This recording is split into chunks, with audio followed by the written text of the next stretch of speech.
wabajije ngo eske abo twagendanye abo twakoranye abo bacinga muri Bantu Boy eske bazo participa muri nuze nani ndabwiye ne ugusure nta gusubira mu akwita ikiburanye tuzokorana nabo bashaka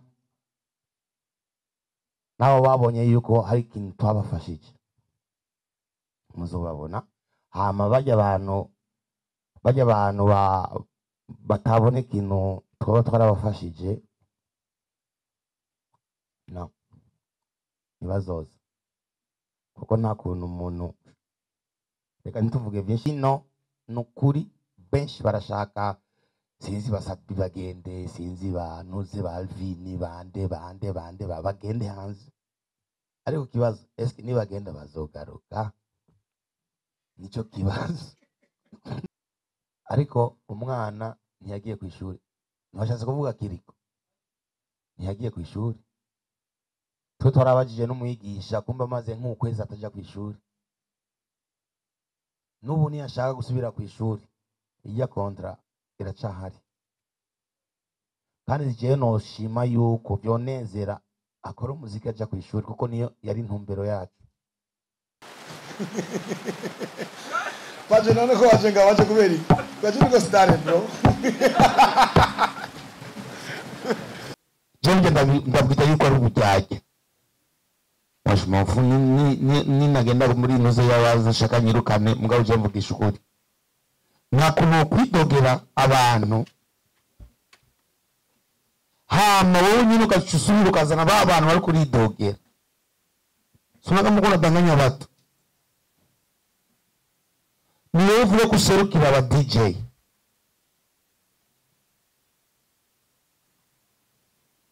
ugatako kanana ririmba n'indirimbo yo ntishiremo ndasaba ko ngatobuka gasibugani yiwe arayibagira kuyishiramo basi ntazi agaciro uko ndamenya tukubira ko babesha abantu ngo bla bla bla bla bla bla ama yane mpade njuru kacu vuga ati bana kabaze nga warukura bidogera nikudanganya abantu ni hypocrisy. The Heart of Africa present Hard Mission and Anita series. Muri Hard Mission tutowasanga mu bareresi bakomeye Fanny Lavine, Soro Aliwalipa, Chris n'abandi benshi.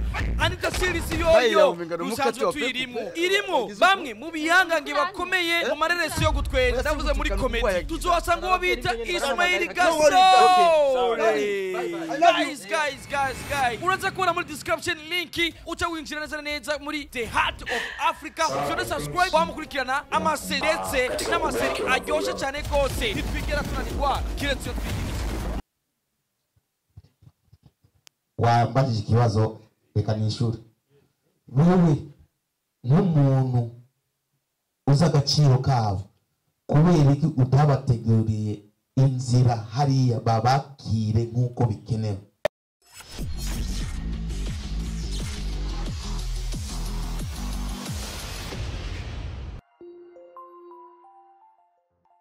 nitwa Landry Promoter nk'abasanzwe nkorera isamirizi Black FM ndetse na nimbonesha kure Hit Top TV. Ikibazo canje mbere uko mbanze ikibazo tumaze imisi tunabisemerera ku mbuga haba no ku masamirizi.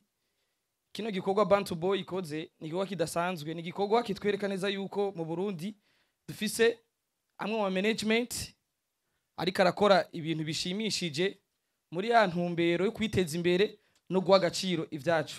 Nagomba kubasaba yuko mubakomera amashi. Sinje gusigura cyane ariko murabizi neza yuko bino bintu nk'ibi ibintu udakunze kubona, ndetse ni n'ibintu ubona neza yuko bicaye barategura na cyane nk'umubaririmbyi dufise bakomeye mu gihugu nka Big FIZZO kubona ashoye gutegura ikintu nk'iki mu guhimbaza isabukuru ya Bantu Boy imyaka 5 imaze ibayeho, agahamagara abanditsi n'abamesha makuru ndetse akavuga mwe mu migambi Bantu Boy imaze gukora n'ikintu kidasanzwe. Akabazo kanje ka mbere nako kavuga ati Mugani Desire urumwe mu baririmbyi dufise bicitegererezo ndetse igihugu ndetse n'abene igihugu biteze ko vyinshi. Mwararamuye abana muri Bantu Boy uyu munsi n'abaririmbyi bakomeye dufite mu gihugu n'abandi benshi mwagiye murafasha turazikorera n'abanyamahanga mwafashije kuzamura impano zabo uno munsi bakaba ari abaririmbyi bakuze. Mbega nka Big Fizzo wenye n'ubwiwe ino myaka 5 amaze ashinze Bantu Boy, bibi vyamubaye ko na visa vyamubaye ko vyamwigishije iki? Mbega guhera uno munsi inyuma y'iyo myaka 5 iheze Big Fizzo ni kiki nagiye guhindura mu ndinganizo ya Bantu Boy?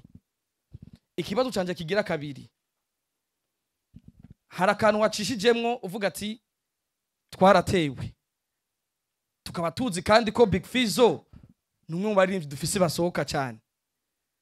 Hari intambara turiko turagwana mu muziki yuko tubona abaririmbyi b'abarundi basohoka hanze guserukira igihugu, ariko benshi niko bakundira mbere gushaka no kanya Uburundi buhagaze kuri Mugani Desire kuko niwe tuzi neza ko indege yayigize muhira. Mbega Big Fizzo nike kintu ari karakora kugira asho gufasha abandi baririmbyi b'abarundi dutangure kubona boroherejwe mu gusohoka igihugu mu gihe bamwe baba bafise ibikorwa ariko nibikunde? Nimba hari akantu kagasunika canke kakabanga wobwira abandi baririmbyi canke inzira kugira bashoboye kuronka neza ukungira bashobora gutobora nabone bashobore guserukira igihugu neza. Ico ndakibajije ku ntumbero zo kubandanya duhimbaza imyaka 5 Bantu Boy imaze iri kirakora hano iwacu mu gihugu. Murakoze.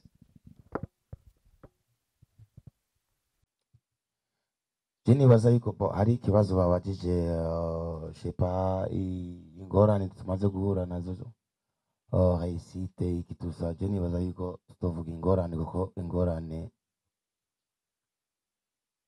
simpamvu umuntu kuzivuga mugabo Jeni baza yuko novuga twovuga ico tumaze gushikako kuko nico coha na moral n'abandi sivyo ingorane zamaho imisi yose.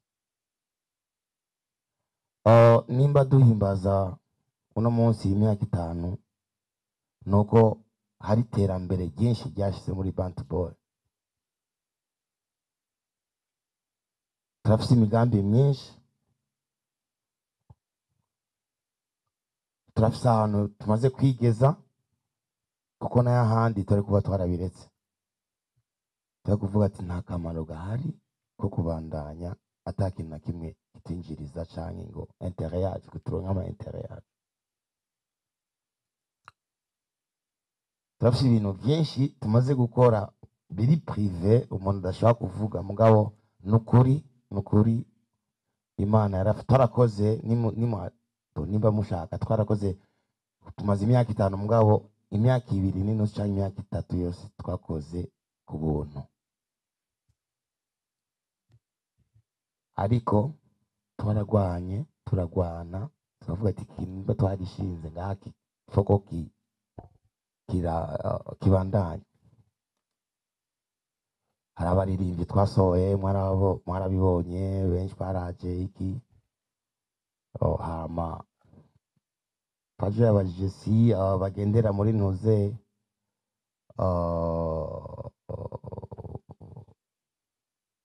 ma concert twabaye canke iki ça j'en sais rien. Je ne kibazo cyo kubabaza bo ça j'en sais rien. Ngo kimwe gusa nuko bako bakora neza. Cyo ni kintu cyo gushimira Imana kuko iyo bari ko bakora nayo bari kuvuga ati Bantu Boy hajya anye babagiriye nabi nta nakimwe babafashije. Kimwe gusa nuko ufashijwe wemere ko wafashijwe ube reconnaissant. Ikintu kimbabaza uno munsi ndabivuze, ils sont pas reconnaissants. Ils sont pas reconnaissants. Et tout ça, moi je m'en bats les couilles, je m'en fous. Hako nuko gusa botera imbere. Nico kintu basabira ku Mana mugabo nuko reconnaissant kuko utazi ukurava ntuzofumenye ikuraje. Nta n'umunsi numwe nimba je nkiri ngaha c'est pas parce que ngo ndirimba neza kurusha abandi bantu bose canke iki, c'est pas parce que ngo ofisa amahigwe menshi, non, c'est parce que nkora, c'est parce que mwebwe mu ntera intege etu tu vois c'est parce que nzi aho navuye, c'est parce que nzi aho ushaka gushika, mfise intumbero ziwanje. Hari abo twatanguranye byarabananiye, je sais pas pourquoi. Hari abaje bansangaho baragenda baragaruka, abandi baragenda, mugabo je ndacyari ngaha. Si kuvuga yuko ngo mfise amahirwe menshi cyane, no. Hari impamvu ndi ngaha. Iyo mpamvu rero bamwe bano tugira amaseminari badashaka no kuza mu maseminari baza peut-être ko mugani akoresha imiti, no. Je ndi umusenzi, ndi umwana w'umusenzi, nanjye ndasenga, mfise amafuti yiwanje, mfise ibyo nkora biroranye, mugabo ndasenga cyane, ariko kubw'italo Imana yampaye ndayikoresha neza. Yesu isuzugurana, nsuzugura uwo nsuzuguriye,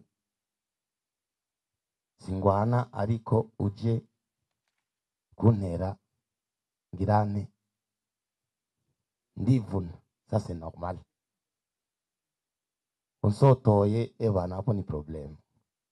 Ariko ikintu cita talayo wanje ndafise ikintu cita discipline, kuri nimba nkiriyo ni kubera discipline, ni kubera nkora, ni kubera strategie ziyo, ni kubera nzi aho nshaka kugera. So babajije ngo ikibazo, ikindi kibazo babajije,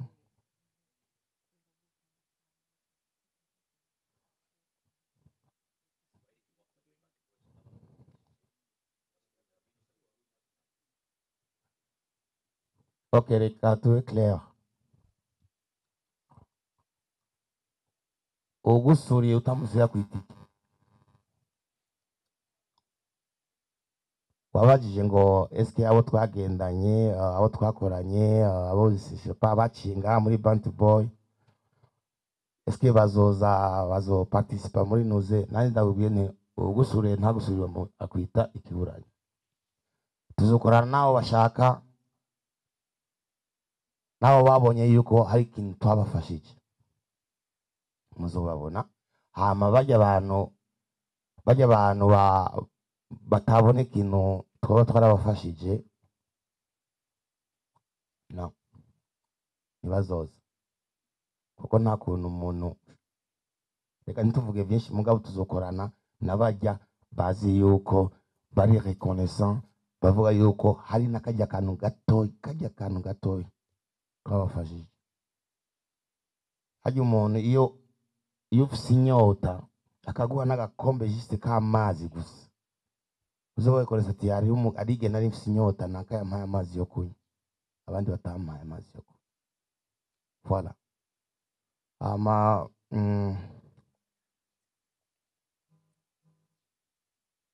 byo gukorera hanze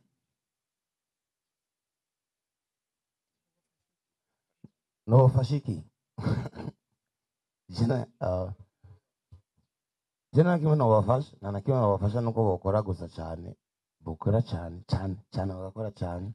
Kandi ndabona hariyo n'abandi batangiye kuja hanze, nuko peut-être ko barakora, peut-être yuko abantu, je nibaza yuko benshi batabatumira kubera ingeme, bavuga ati peut-être bagiye bazoca bagumayo. Je niko ndabibona, parce que igihe nari Bruxelles maze gukora irya concert, barambajije abaririmbyi, jewe shwayi wanje babona yuko ubona gute banaka, ni naka ni bon.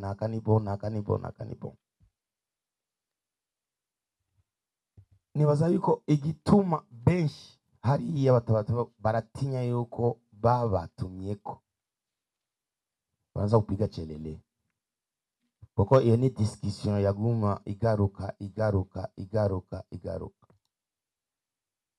No, ni vya kweli. Mugabo abaririmbyi sikuvuga yuko ngo umuziki ndundi ngo nturagera ahantu, ariko turi hariya benshi barifuza yuko, apana jewe gusa, barifuza yuko abandi baririmbyi boza hariya, baravyifuza cyane. Mugabo ikibazo ni ikibazo cha confiance.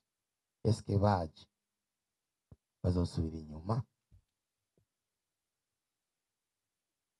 sino nukuri benshi barashaka sinzi basabi bagende sinzi banuze balvini bande bagende hanze ariko kibazo eske nibagenda bazogaruka nico kibazo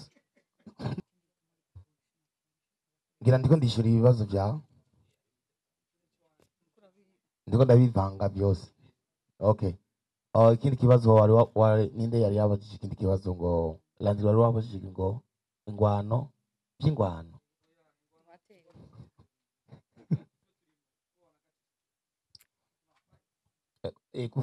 gufightinga nivyo navuze ni jewe ni wewe ni mwebwe ni twebwe ingwano si iwacu kanje ngira nsubire ndabivuga je aba DJ barambabarira bro namwebe murambabarira bamwe muri mwebwe muraduca intege cyane gose cyane umuntu arafata umwanya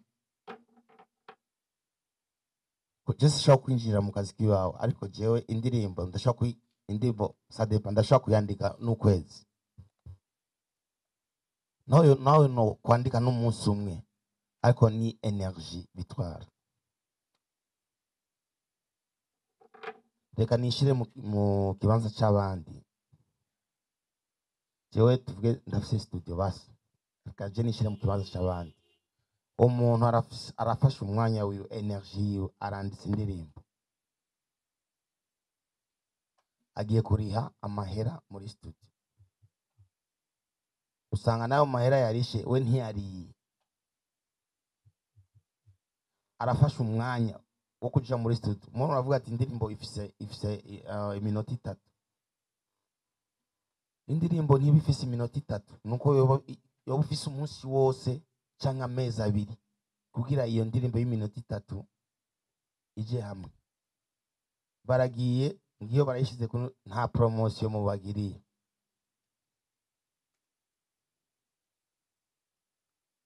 kuma TikTok tubona benshi mwigira indirimbo zo hanze hama tukaca twidoga pre ngo twebwe naho nta muziki wacu nta uri kurashika ega ni twebwe nyine tuko turisamburira ko nk'imena nimba ari umurundi je muravuga iminsi yose patriotisme mbwa abantu bakavuga ati no ngo nibishoboka birashoboka pourquoi nimba uri fier yo gutamba indirimbo kuri TikTok canke gutamba canke kuvuza indirimbo yo hanze pourquoi pas t'es pas fier yo kuvuza indirimbo ya mwene wanyu nk'umurundi nta ndirimbo yanzaniye 50 Cent yarakuzaniye indirimbo kugira uyivuze Eminem yaraguhaye indirimbo kugira uyivuze yarakwandikiye ati ndafise akaririmbo tora link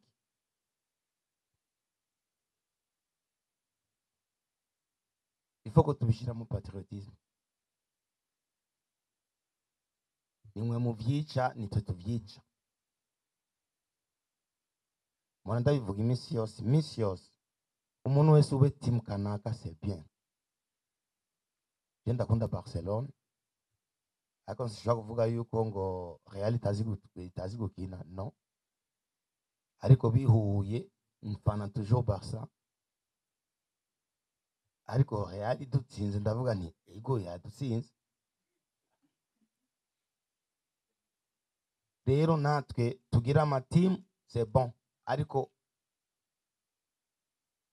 umuntu canke umuntu atari muri team yiwawe yikunda akoze igikorwa ciza ugipostinge nk'umurundi apana nka team ugipostinge nimba ari indirimbo nziza uyipostinge utange amalien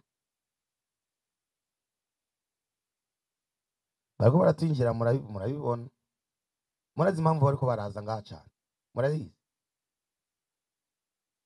nuko muba promotinga nuko mubavuza cyane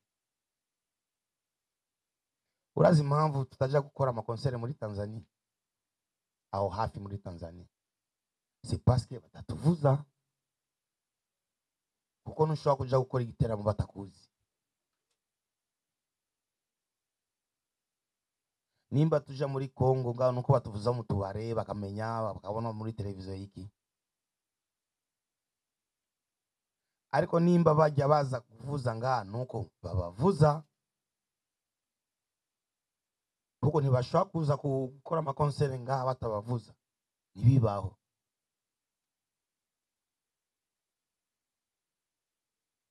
Kandi baraza bakadutwara amahera bakaradutuka. Yari DJ number DJ yarabajije number ninde, yarababajije none ko kuva jenza ngaha ntarumva indirimbo za amabwate yote ninjira numva indirimbo z'Abanyarwanda gusa. C'est la honte. Trop fort. Je nimba bakimvuza no mu Rwanda nuko babuze aho banshira gusa, nuko babuze aho banshira, nukuri nuko babuze aho banshira tu. Baragize imikenyero ifu natwe tugira imikenyero. So kuvuga yuko ryari nari ndi muri fete ryari numva umukobwa aradutse, bo yari fete nyene iri privé nyene barbecue, numva umukobwa umuradutse ngo dushiriremo ngo yariko aravuza kuri nuze kuri bluetooth, ngo je ngo indundi ntazonzi isa, ari umurundi kazi aririmba muri korale,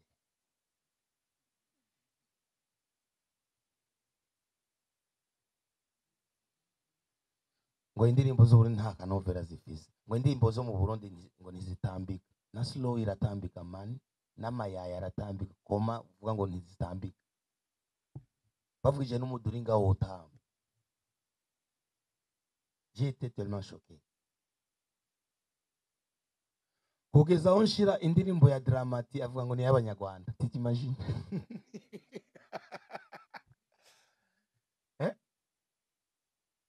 Hama nshashiramo nizi wanje, ngo iyi ndayizi.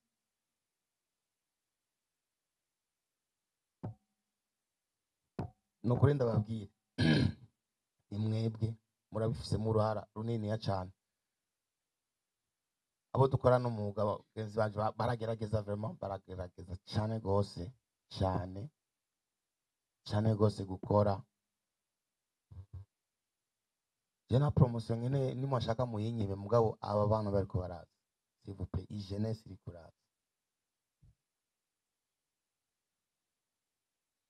muye power. Nimurabe ngo kanaka ngo canke kanaka akoze neza, muhe power.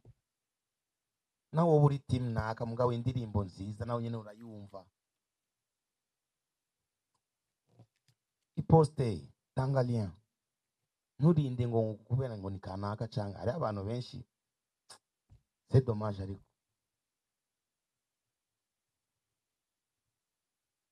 twe twashaje, yego twashaje, gusaza n'imigisha. Hari abantu batashikanye aho nshikanye.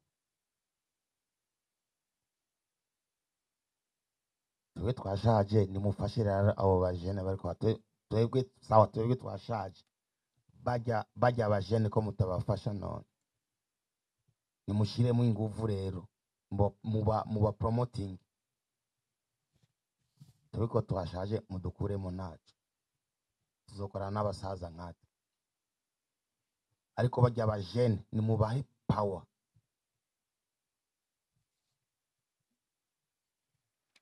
Hari ikindi kibazo babajije ngo abartiste bari muri Bantu Boy.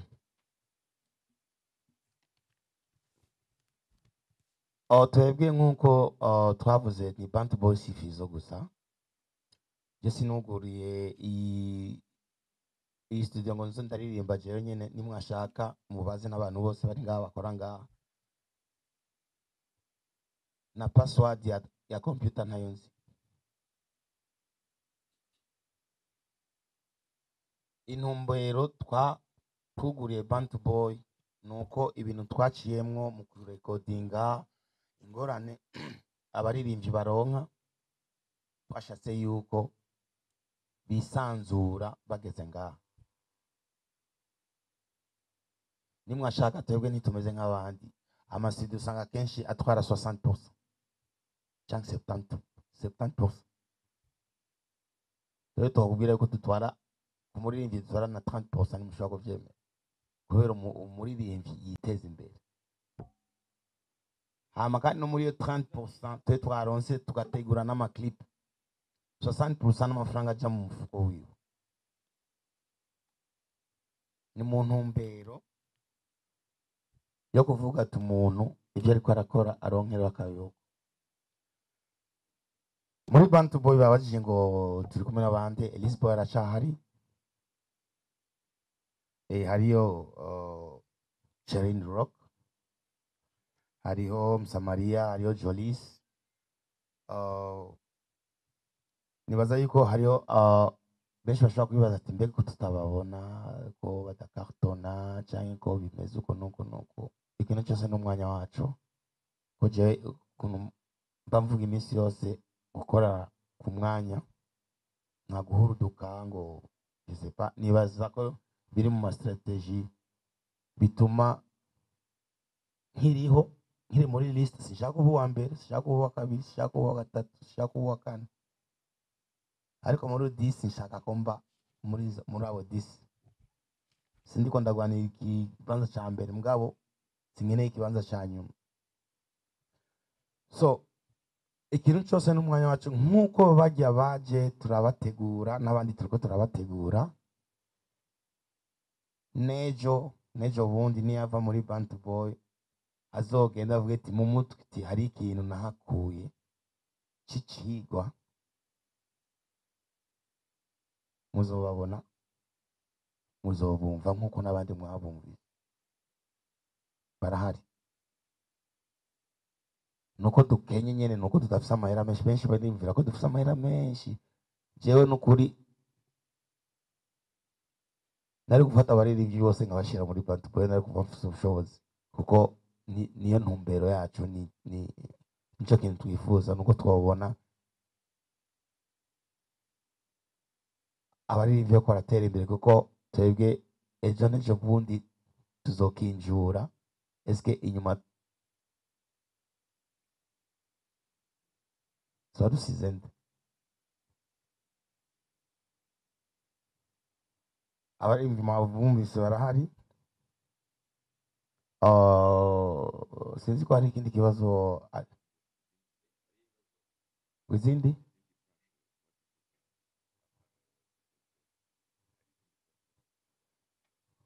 Izindi branche za Bantu Boy shaka kugura televiziyo na radio.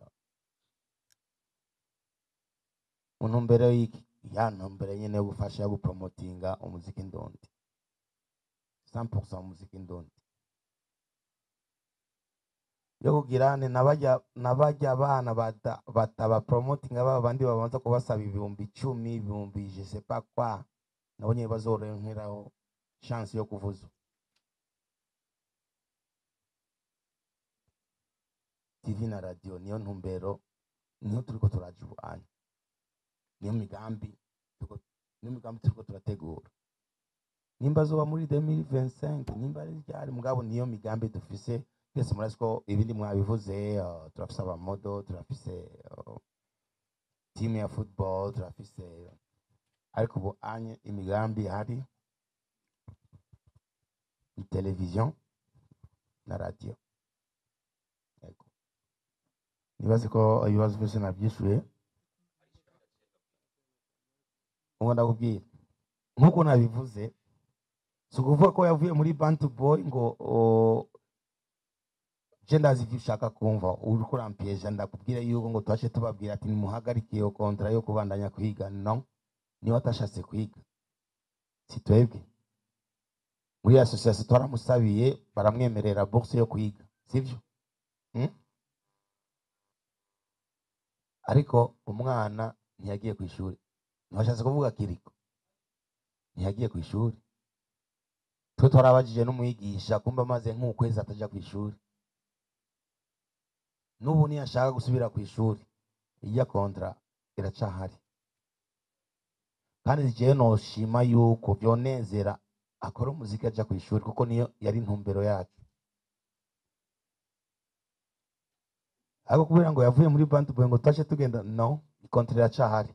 Uwo mutima twe ntaho dufise ngo ibi bihagarike ngo paske ngo ubu anyi ko bavuye mwo ibi bihagarike bijya bihagarike, no. Nibazo babeshe, no. Kontrera cyahari nubu bashatse kuko ijya association yaratubajije none tubigenze gute ko twebwe twamwishije kubera mwebwe twabaye iyo ntuze kubera mwebwe kandi ko batari mu tubigenze tubihagarike, ni no, nimubandanye mumuriha amashuri. Ariko umwana ntiyashatse kuja ku ishuri, yaciye abiheba, zitwebwe yarabihebye. Ariko cyo noshima nuko yosubira ku ishuri agakora umuziki yiga. Nibaza nta bindi bibazo, nibaza byose nabyishuye. Nashaka kumwunganira ku kibazo yabajijwe cy'abari muri Bantu Boy.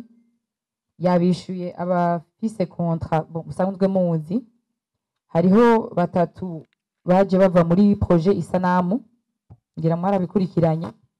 Hariho witwa Jacques yatsinze, hariho Riziki na Golden bari gospel nabo nyene tuzobafasha.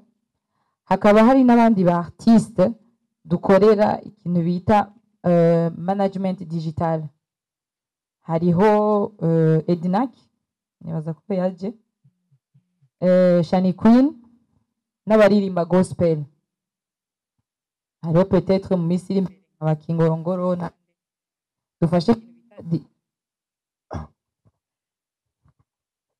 management digital. Kwera kenshi nimwe ko aravuga twe umwanya munini dufata nga muri Bantu Boy niwo kwigisha. Hariho umu artiste abazi kuririmba cyane mugabo atazi gukoresha amahezo sosio, atanaye afise, atanaye email afise, atana abantu following kubera atazi ukuntu ajya muri bya YouTube n'iki byo byose. Donc twe turagira ama formation ku mu artiste wese yinjiye ngahaye. Donc c'est pas seulement kuja muri studio gukora indirimbo, gukora clip. Hari ibintu byinshi ukeneye kumenya kuntu ama platform akoreshwa. Hari artiste benshi ngahaye badafite ama platform kandi ari ikintu gishobora kubariha, akaronka ya mahera yo gukora clip, akaronka ya mahera amutuma kagasuzuguro kamuvako. Urumva abo dufise muri uyu mwanya nabo dukorana bafise contrat, abari muri projet n'abandi dufasha gushobora gukora neza akazi kabo mugabo basanzwe bahari batari under management ya Bantu Boy Entertainment. Voilà, nivyo nashaka kongereza kugira mu bitahure neza. Emery cyangwa ntagasigaye ndi nkora kuri radio televiziyo Rema. Ndagerageza mbaza utubazo tugufi kugira abagenzanzi nabo baronka umwanya. Nabonye ko hari n'abafise ibiganiro inyuma ya saa sita. Icambere nagomba ndabakeze amacambaza n'ikibazo. Hariho abaririmbyi mwatanguranye ubu mutakiri kumwe sindabigaruka ko cyane, ariko ubwa mbere mwari mufite amakriteri ico mwisunga kugira muza no muririmbyi. Inyuma y'ivyo mwabonye nta kizohinduka ko nzi naho umuvyeyi abura umwana bitamubuza kubandanya byara kubo muzokwakira abandi ntaco muzohindura. Ikibazo ca kabiri, mwaragiriwe ubuntu muri benshi, rimwe muraja mu mahanga canke mugatembera, harabaho kuvukanisha wanashima intara canke amaville. Mwebwe ntibirashika ngo mubone nka lebo iyo hanze management mushobora kuvukanisha na Bantu Boy. Hanyuma ikibazo sinkikibazo nagira mugire Fariaz na management kubyerekeye abaririmbyi n'abamenyesha makuru. Twese ntitwera, nta muntu yamakwiye, turafise amakosha yacu twese, ariko nagira mvuga ikintu kimwe, namba we byo babishika ukaba waritahuye canke witahura, hariho abatitahura na buke aya makosha avugwa hana hariya, bisaba kakanya kuboneka abantu bakayaga atari muri conference de presse kugira ntidusigane inkore ku maso. Merci. Nzie kwako serikali inapangwaga na nani? Watu. Serikali ni watu, si ndio? Kama leo mheshimiwa Neva yuko pale ni sababu ya watu, si ndio? ni kwanza ni sisi wenyewe kwanza. Kwa nini sana unaona serikali sasa ina support mpira? Sababu mpira wako serious. Serikali hakuna kitu inaweza kufanya kama sisi hatujakuwa serious. Asikudanganye mtu. Madongo tunapigana, mabifu sijui tunafanya hivi hivi na hivi, wanaona kama hatuna umoja. So serikali haiwezi kufanya chochote kama sisi wenyewe hatujakuwa serious.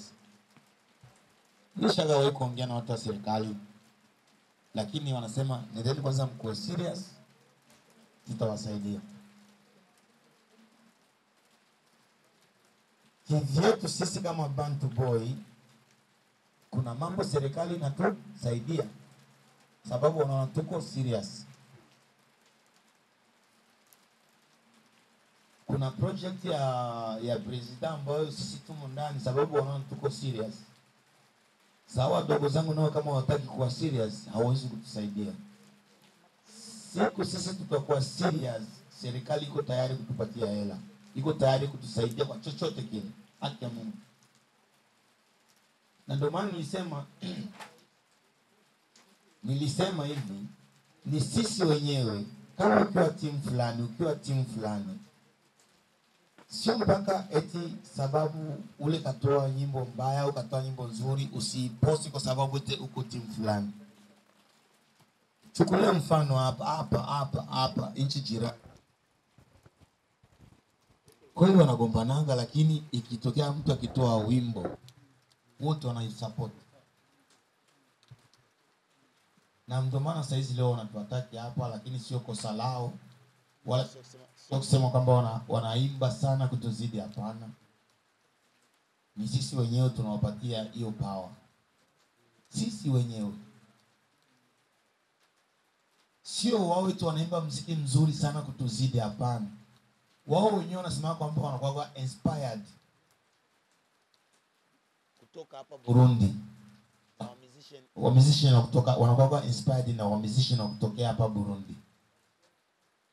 Hawatuzidi talenti, hawatuzidi muziki mzuri, na hilo wanalijua, lakini sisi wenyewe hatujui.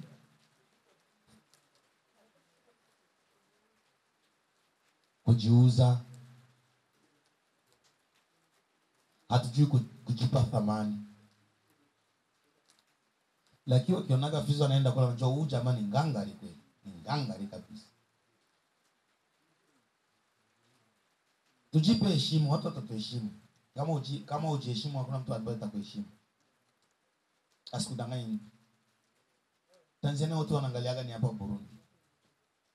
Yule jamaa sasa sema ngo sijui muziki wa Burundi unafika tu hapa, ukifika mbali ni Rwanda. Kwa nini naenda kupiga show Marekani? Marekani unafika Kaja nagasuzuguro nitetuisuzuguro. Ngachamu muzananga mkamuha mamilioni. Leo wako wanatutukana wenyewe. Sababu ya nini? Sisi wenyewe hatujipe heshima. Hatujipe thamani.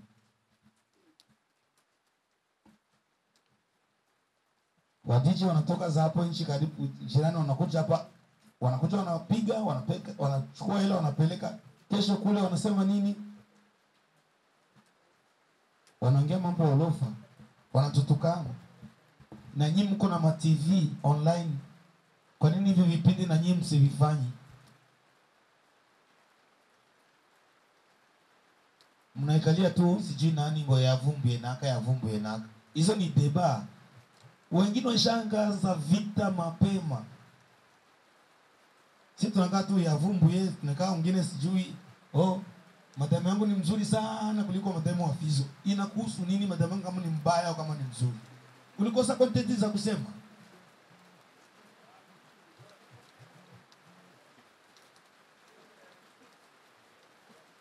Kila mtu na kizuri chake, uongo kweli. Yeye tu unaona tu niende tu yeba na mimi. Hawe madam wa Fizzo. Kwanza wakangwa na mzidi kisusu. Kisusu ndio kinakuhusu. Tapaka mtu wa kusema ya muziki. Nyinyi mko na matelevision online. Fanyeni hivyo vipindi.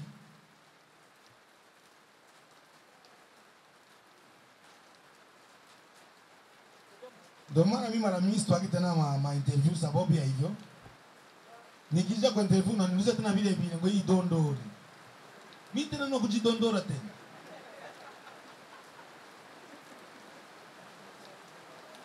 Tuongee ukweli. Wewe sijui umevalia hicho kiatu umevalia. Wallahi, nimevalia ngapi kiatu? Nambari yangu hai. Hivi hii vita ni ya kwetu sisi wote. Ni sisi wote. Na handi bazodutera kandi bazoguma badutera iminsi yose. Tudahagaze bwuma rero kuko umuziki turawuzi. Sibyo nk'iyi generation iri kuraza iri iravuza umuziki mwiza.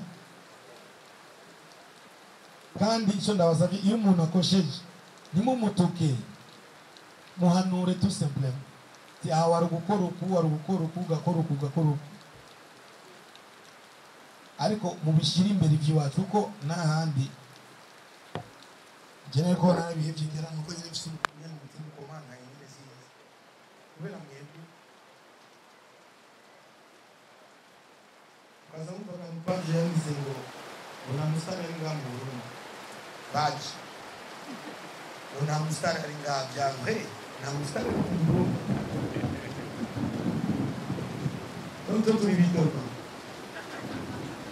nimutemera ko ndi umusitari abandi hanze banyemera ko ndi umusitari wewe mugenzi wanje wewe dusangira akayeri wewe petete ko tuvugana wazi nimba hanze bemera ko ndi umusitari wowe utabyemera ubwo tuko tujaye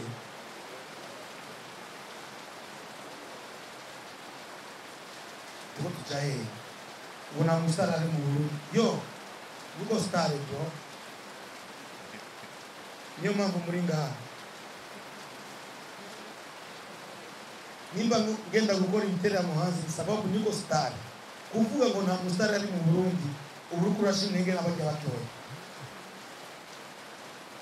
emera kijya wamba ikirezi namenye ngo cyera bro emera kijya kintu wishimire kijya kintu nako coba ari gito mbwa bucishimiye nuko zo kwandika ngo nta mustar ari mu Burundi bro yarambabaje bro donc mbona yuko nanjye ngirira hypocrisie ukazikambira ngo FIZZO uko star hambwa tuje kuri page ngo nta musare ari mu Burundi bro Nolilo so star bindo ndo star na kuzida star ubu star cyangwa definition ubu star birashoboka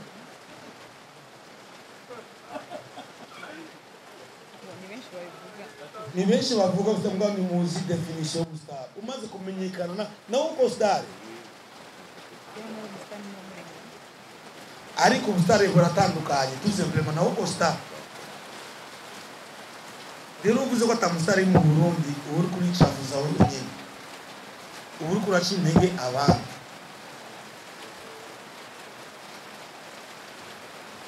tuko na bastari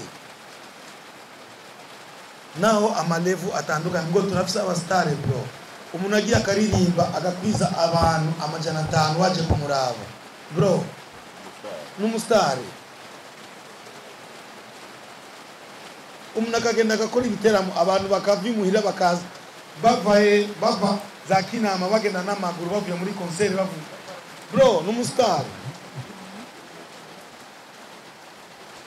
genda naho kiri concert kwanza ndafise concert urabiko hari umuntu n'umuzi bro tuze turemera ivyo dufise peut-être turakosha mugabo dukosore apana kuvuga ngo nta musara hari ngo urya no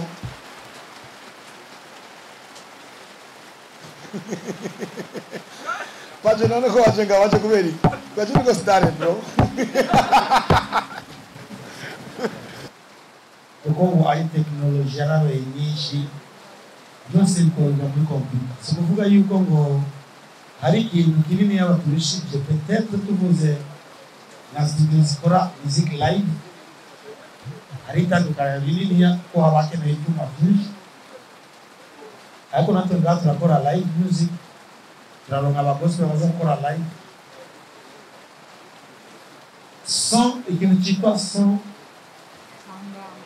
son zira twese ngaho nta son yovuga ngo muri Tanzania baradusumbya studio ngo canke mu Rwanda baradusumbya studio canke muri Congo zijya programme bakoresha nito natwe dukoresha haca haza ubuhinga bwo kuririmba no kwandika sinzi ko wanawe icyo kuri icyo kibazo nta kintu gishobora kwongeza ko ni wowe rero ko wagize impano ukaronka iyo studio nziza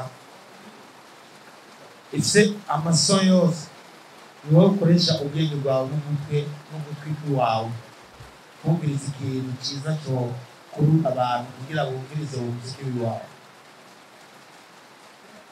hama wowe wavuze ngo abadije barazi ko bakora amafuti barabizi bien babikora babishaka barabizi so nta byo kwicarana ngo n'abadije ngo babwire ukuntu babikora babizi reka babandanye ko nyene niyo nzira bafashe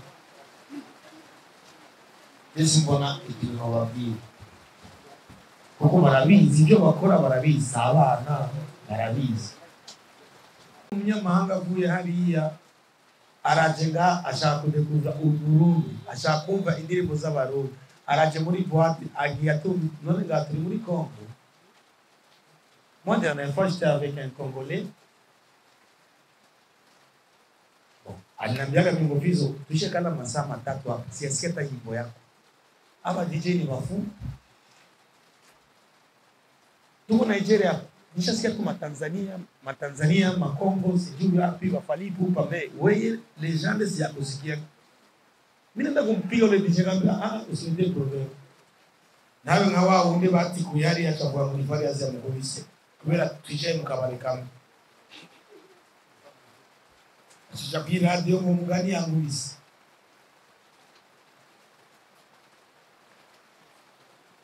aba DJ babikora babizi itubabuje kuba abastar bo star bwa n'undi n'umucimiza kuko nanjye iyo nashaka kuba umustar gusa sinari kuba ufasha n'abandi sinari kuba kubwira abandi ngo baze dukorane muri studio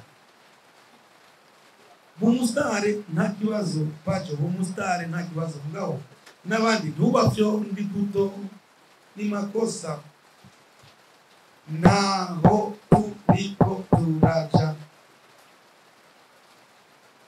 namwe murabifisemo uruhara runini cyane kuko batusejewe baba tusemwemwe niba mutabizi FIZZO ahita na kuimba bishaka kufa bishaka hara nawe umundani umunyamanga ariko arabivuga nawe urimo nukuri pe ni hapa mkichwa ile tu watu wengi waelewe equipe nationale ntabwo igiye gukina hanze isinze bavuga ko ari ikisinze bavuga Uburundi bavuga igihugu simple igihugu ni wewe ni jeni twebwe twese FIZZO agiye hanze yakoze amateka bavuyo cy'abarundi baravuga abarundi barazi kuririmba kuko ndashaka kuba fier y'icyo kintu mugabo ngiye hajya kurepresenta Burundi naririmba abarundi bazi kuririmba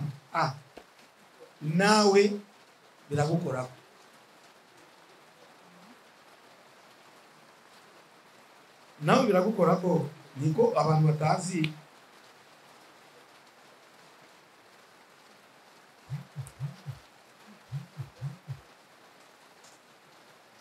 murabifisemo uruhara kuri pe n'ahandi barundi baragerageza cyane ariko nimwe mu baca intege nabo badije babaca intege nayo maradiyo yabo yandi si yose baba ari amaradiyo yabo bigize naganira deza abanyina n'abapapa babo deja urafise umushahara urahembwa, ujya mwana agiye ntiyariye yikokoye atanga ibyo 200 agiye muri studio, niwashaka yaje no kwiradiyo wawe n'amaguru, yatigise n'amaguru, unamwomba tena 10,000 au 20,000 kandi uhembwa ari umurundi w'iwanyu. Kumfanyia promo bigutwaye iki? Banza ukore promotion, umugirire promotion umuntu nimba ari conscient we nyanza uvuga ati naka sha naka nukuri ni bon we nyina zo kwironderera eba na qualification kako ni ngapi utarinze kumwisabira. Ipo tubisambura ko nk'impene twebwe nyene bino ndino kwa debana tulikuwa tuseme kwa kiboy.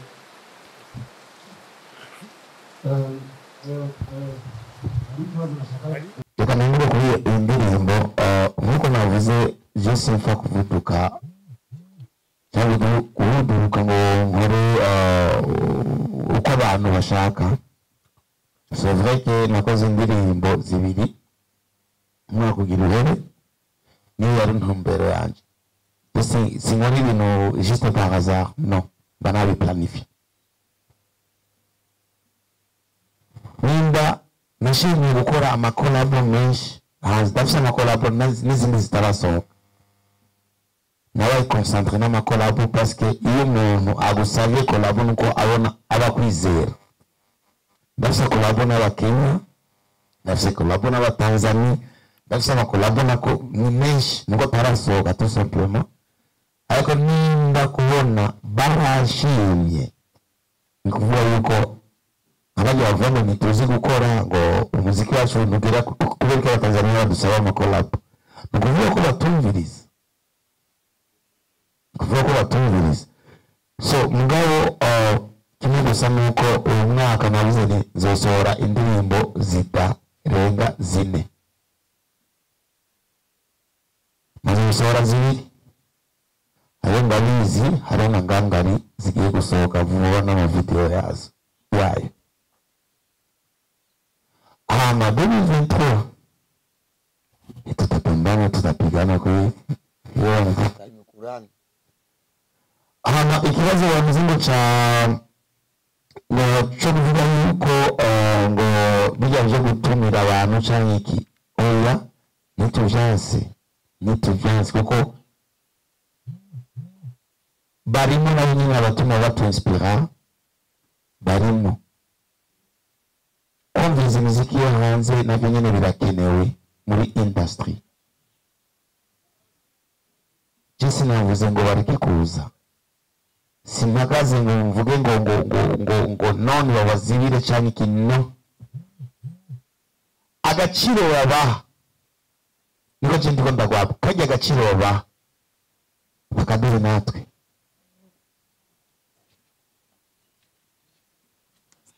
DJ Pole ariko aridogera ngo wewe alihamya ramba tena jiwaze wewe uje kwido, donc unafanya hypocrisie mbele ya macho.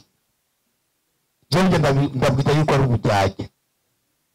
Washmafu ni nagenda muri noze yawaza shaka nyirukane mugabo je mvugisha ukuri. Nakuno kwidogera abantu hama wowe nyine ukacusubira ukazana ba bantu bari kuridogera. Sunaga mukona danganya bato. Niwe uvuye kuserukira aba DJ.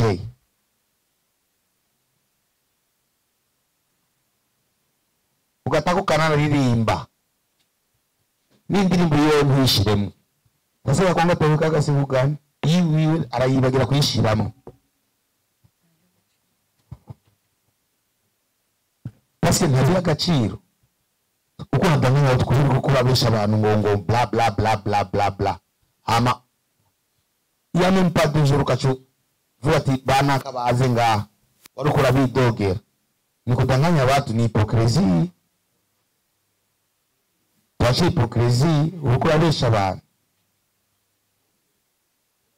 Yari kuba akarorero ku bantu nkuko afise we afise boîte nabitangurira iwi kuko ntushobora kuza gukubura hanze ahandi mu yindi nzu iwawe hacafuye ntibishoboka ubanza gukubura iwawe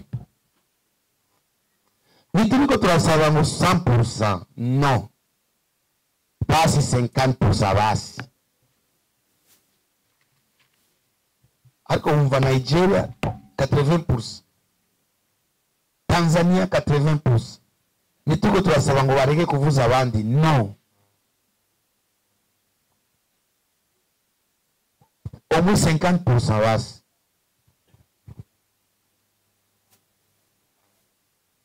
Jeno kuri haja son excellence yotangi tegeko ntubona ko kundi bahora badurunkira amasapu no musi nimusohoka nta muntu numwe asohoka yotangi tegeko tumukabare kose indundi unaweza kuwafanya bien 50% nivyo tusawa na inawezekana wewe ni ukamate agronome uende kumweka kumbu nani ministeri ya jeunesse ya culture ukamate agronome muweke pale atafanya kitu gani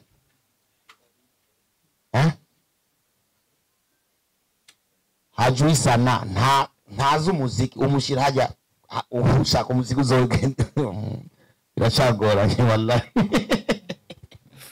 agronome na mweka ukimuuliza bidongo hamujui wewe nawe ni ukimuuliza sababu hamujui ngoye nawe ni inde sasa unamweka pale kufanya nini so next sasa afanye nguvu pale apaweke mtu mwenye anayua muziki ukurikirana basi na hafi vy'umuziki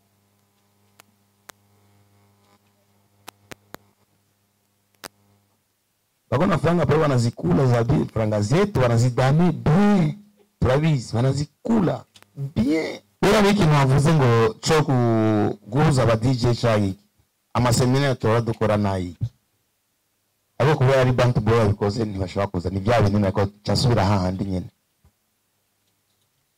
undi nango invitation seminaire kuna gacha invitation ubutumiye abantu bose hama ejo uzojuvuga bigoti ngo mbe nakabikora gute tugize seminaire tuko chakwigishanya turabe aho tugeze turabe ibibuze twicare tubiganire ahagondamye tuhagorore ariko benshi ntibaza parce que c'est Bantu Boy qui a organisé ça donc je peux pas y aller. Il y a complexe d'infériorité, c'est ça. Je choque ou jahriya. Même tuzoshika hariya tushaka kuja jari. Udashaka kuza kuropora ubumenyi. Ubwenge burarahugwa. Je ndumviriza ndafise experience yanje mugabo n'ubu je ndumviriza abantu bama conseil uvyerekeye umuziki nsohoye n'indirimbo ndashobora guhamagara eba nakuye nisikilizie nyimbo indirimbo meze gute je niko nkora n'ubu ndumviriza ama conseil ye n'indi sekera abantu batazi mugabo yo nari kuvuga ati ça fait 20 ans ni jewe na wundi ni jewe nariko bomba kuri ivyo nshaka ariko jusqu'à maintenant ndumviriza ibyo abandi bambwiye nafata indirimbo ayumvisha abantu mba nzi yuko ari abagenzi ti mwumva imeze gute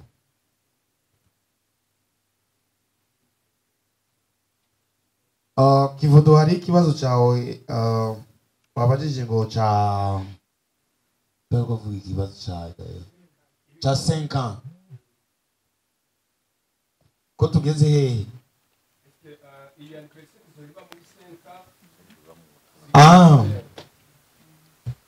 icyo ni ikibazo cyiza 5 ans hajya n'umugore kurambara nawe 5 ans ni prohe sio mwendre umva 5 ans ni quand même minimum. Buri kintu uhagaze buma 5 ans yumvire nk'ubu umwana wa 5 ans abangana gute abakuze cyane abafise n'ubwenge abavuga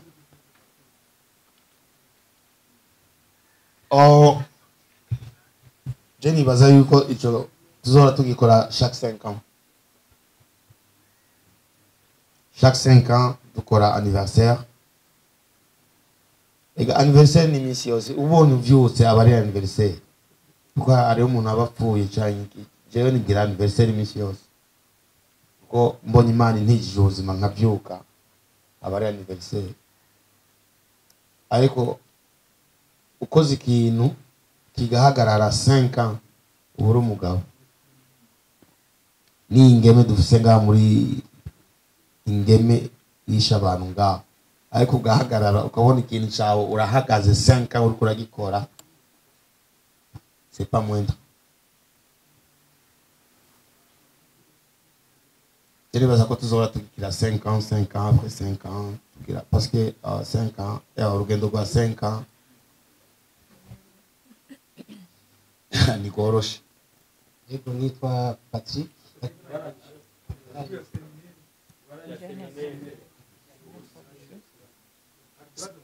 Ego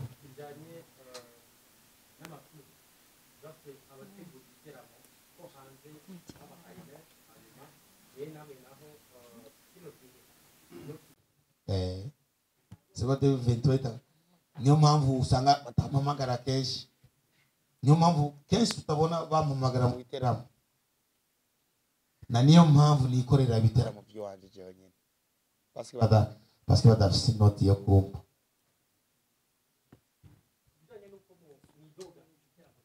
Oya ni wewe nyine erega ntakubesha utihaye agaciro nta muntu n'umwe azoza kuguha agaciro, nta n'umwe. Edison utiyubashe nta n'umuntu n'umwe azokuba. Utangura kuri wewe nyine. Hariya n'abantu bakora konsere za gusa kugira baje gukora collabo.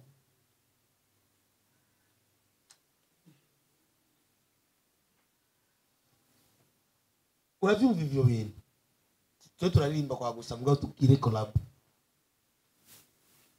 Ari abantu bakwemera hariya deja umaze kwisuzuguza imbere yabo yo gupenderea abo muposta nabo mudaposta, c'est pas bien. Gambire kwa kuwa felicita. C'est pas bien.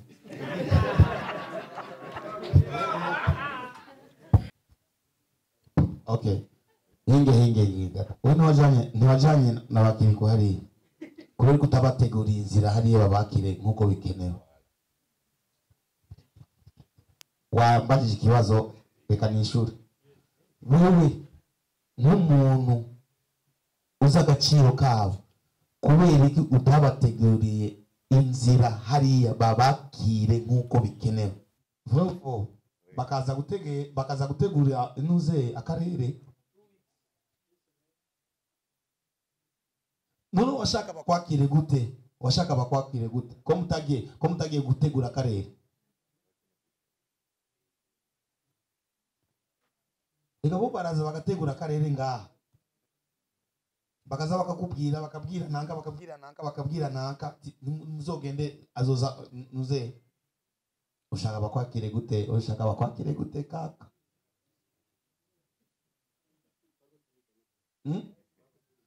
Hama ibyo byakajara na nuze ibyo ntabyo twe dukeneye. Turafise amaskendo yacu. Indirimbo social mula yari postije kuri nuze yiwe. Non. Yari postije peut-être après, je sais pas, une semaine ou bien quoi. Ijya ndirimbo yabanuze naka yari postije kuri nuze yabo. Hein? Peut-être yari postije, je sais pas, ya bashapita. Donc na ni kwa kwisuzuguza.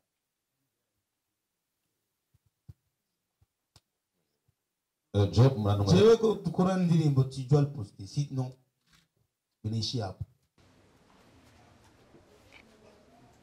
Kile ninachotaka sawa nimupromoting abo bantu, nimubapromoting s'il vous plaît, nimuhanahana amalinki akosheje, nimbwire mu kinyabufura